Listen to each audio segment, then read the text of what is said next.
जादुई पेड़। एक समय की बात है, सुंदरगढ़ नामक गांव में बबलू नाम का एक आदमी रहता था। उस गांव के राजा ने बबलू को टैक्स वसूलने का काम दे दिया था। बबलू अपने फ़ायदे के लिए लोगों से टैक्स लेने के नियमों को बदल देता था और टैक्स के नाम पर उनसे जो चाहता वो हासिल कर लेता था। धीरे धीरे बबलू की लालच की आदतें पूरे गांव में फैल गई। बबलू के कारण गांव के सभी लोग डरने लगे। उसी गांव में रामू नाम का एक गरीब किसान रहता था। वह बहुत ही चालाक और बुद्धिमान था। एक बार जब गांव के सभी लोग बैठकर इधर उधर की बातें कर रहे थे, तब रामू ने लालची बबलू के बारे में सुना। उसी दिन से रामू ने निश्चय कर लिया और बोला, मैं किसी न किसी दिन राजा से बबलू को सजा दिलाकर ही रहूँगा। राजा को बबलू के इस लालची स्वभाव के बारे में पता नहीं है, इसीलिए यह मुँह मांगे टैक्स वसूल कर सबको सताता है। बबलू एक बड़ा ही शातिर और चालाक आदमी था, इसीलिए रामू ने बहुत सोच समझकर एक योजना बनाई। वह सुबह उठकर अपने बगीचे में गया और वहाँ लगे एक पेड़ को अपने घर ले आया। फिर रामू पेड़ को लेकर बबलू के घर के तरफ निकल गया। कुछ दूर चलने पर उसने देखा कि बबलू एक आदमी से टैक्स वसूल रहा था। वह जल्दी जल्दी वहाँ पहुँचकर पीछे खड़ा हो गया। चलो भाई, टैक्स निकालो 450 रुपये। सरकार, मैं रामू हूँ, अभी अभी आया हूँ और मुझे पता नहीं था कि इस गांव में रहने पर 450 रुपये का टैक्स देना पड़ता है। सरकार, मैं बहुत गरीब आदमी हूँ, मेरे पास पैसे नहीं हैं। रामू की बात सुनकर लालची बबलू ने बोला, देखो भाई, कुछ ना कुछ तो तुम्हें देना ही होगा। रामू ने अपने पेड़ को देखकर बोला, सरकार, मेरे पास बस एक जादुई पेड़ है, इसके सिवा कुछ भी नहीं है। बबलू ने हैरान होकर कहा, जादुई पेड़? जादुई पेड़ का नाम तो मैं पहली बार सुन रहा हूँ, पर भाई, इस जादुई पेड़ में ऐसा कौन सा जादू है? अरे मालिक, ये बहुत ही कमाल का पेड़ है। जो भी इसके पत्तों को छूता है वह कई घंटों के लिए लोगों के दिखाई नहीं देता है। वह पूरी तरह से लोगों के सामने से गायब हो जाता है और वह सबको देख सकता है। लालची बबलू को रामू की बातों पर भरोसा नहीं हुआ। उसने कहा, मुझे ऐसा करके दिखा सकते हो? हाँ हाँ, क्यों नहीं, जरूर। रामू की बातें सुनकर लालची बबलू ने कहा, देखो भाई, अगर तुम इस गांव में रहना चाहते हो तो तुम्हें अपना यह पेड़ मुझे देना होगा।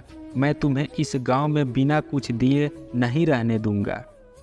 इससे पहले कि रामू कुछ कहता, लालची बबलू ने रामू की हाथों से पेड़ छीन लिया और दौड़ता हुआ अपने घर चला गया।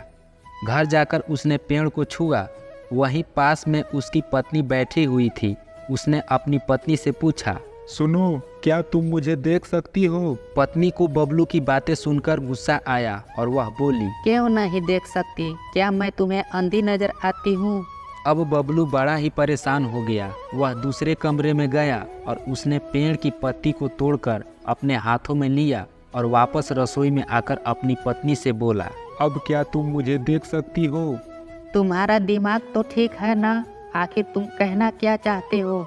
मेरी आंखें खराब हो गई है क्या कि तुम मुझे दिखाई नहीं दे रहे हो? लालची बबलू बड़ा ही परेशान हुआ। वह फिर से कमरे में गया और इस बार वह 2 पेड़ की पत्तियां तोड़कर अपने हाथों में लिया और फिर अपने पत्नी के पास आकर बोला, अब क्या तुम मुझे देख सकती हो? लालची बबलू की पत्नी बबलू की इस पागलपन से परेशान हो गई थी। आखिर में उसने गुस्से में आकर बोली, नहीं, मुझे तुम नहीं दिखाई पड़ रहे हो, मैं तुम्हें नहीं देख सकती। अब बबलू खुशी के मारे पागल हो गया। उसने सोचा कि वह गांव में जाकर इस पेड़ के जादू को परखेगा।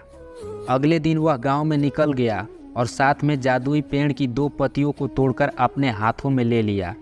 गांव में उसने अजीब अजीब हरकतें करने लगा। किसी की दुकान से कुछ भी उठा लेता था। लोग उसे कुछ नहीं कहते थे, सोचते थे अगर कुछ बोला तो टैक्स मांगने लगेगा। लालची बबलू सोचता था कि सच में मैं किसी को दिखाई नहीं पड़ रहा हूँ, इसलिए कोई मुझे कुछ नहीं कह रहा है। इस गांव में कुछ भी नहीं है, सभी लोग गरीब हैं। ऐसा करता हूँ, राजा के घर चलता हूँ। राजा के घर में बहुत सारे आभूषण और हीरे मोतियाँ मिलेंगे। बबलू राजा के घर चल देता है। वहाँ पहुँचकर उसने देखा कि बहुत सारे लोग इधर उधर घूम रहे थे। फिर भी उसने जादुई पेड़ से 2 पत्तियाँ अपने हाथ में लिया और राजा के घर में प्रवेश हो गया। लगता है मैं सच में किसी को दिखाई नहीं दे रहा हूँ। आज तो मैं माला माल ही हो जाऊंगा। लालची बबलू ने राजा की तिजोरी से हीरे मोतियों का आभूषण निकालने लगा। तभी वहाँ राजा पहुँचा। फिर उसने कहा, अरे बबलू, तुम ये क्या कर रहे हो? मेरे घर से तुम चोरी कर रहे हो। सैनिकों, गिरफ्तार कर लो इसे। सैनिकों ने बबलू को गिरफ्तार कर लिया। फिर बबलू ने राजा से कहा, मुझे क्षमा कर दो महाराज, इसमें मेरी कोई गलती नहीं है।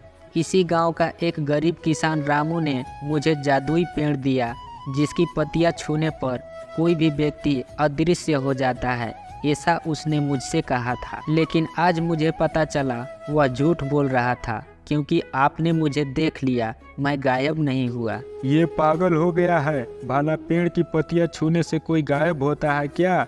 ऐसे पागल आदमी को हम टैक्स वसूलने के काम में नहीं रख सकते हैं। राजा ने तुरंत बबलू की नौकरी छीन ली। अब लालची बबलू उसी गांव में सभी लोगों के बीच मुंह छुपाकर जीता रहा। अपने लालच के कारण उसे सारी जिंदगी शर्मिंदगी झेलनी पड़ी। जब यह बात राजा तक पहुंची तो राजा ने रामू की बुद्धिमानी देखकर रामू को ही टैक्स वसूलने की नौकरी दे दी और रामू न्यायपूर्वक गांव में सभी लोगों से टैक्स वसूलने का काम करने लगा। इस कहानी से हमें यह सीख मिलती है कि लालच बुरी बला है, हमें लालच नहीं करनी चाहिए।